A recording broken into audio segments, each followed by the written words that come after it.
मरकस की अंजील 8 बाब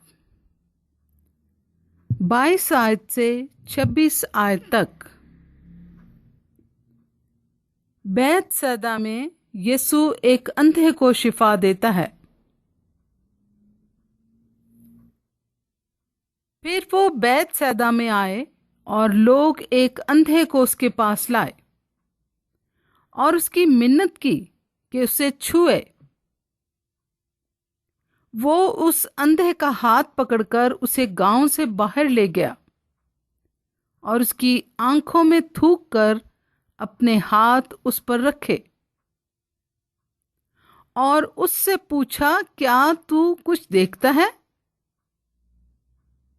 उसने नजर उठाकर कहा, मैं आदमियों को देखता हूं, क्योंकि वो मुझे चलते हुए ऐसे दिखाई देते हैं जैसे दरख्त। फिर उसने दोबारा उसकी आंखों पर अपने हाथ रखे और उसने गौर से नजर की और अच्छा हो गया और सब चीजें साफ साफ देखने लगा। फिर उसने उसको उसके घर की तरफ रवाना किया और कहा कि इस गांव के अंदर कदम भी ना रखना। कलाम मुकद्दस के पढ़े और सुने जाने पर खुदा की बरकत हो। आमीन।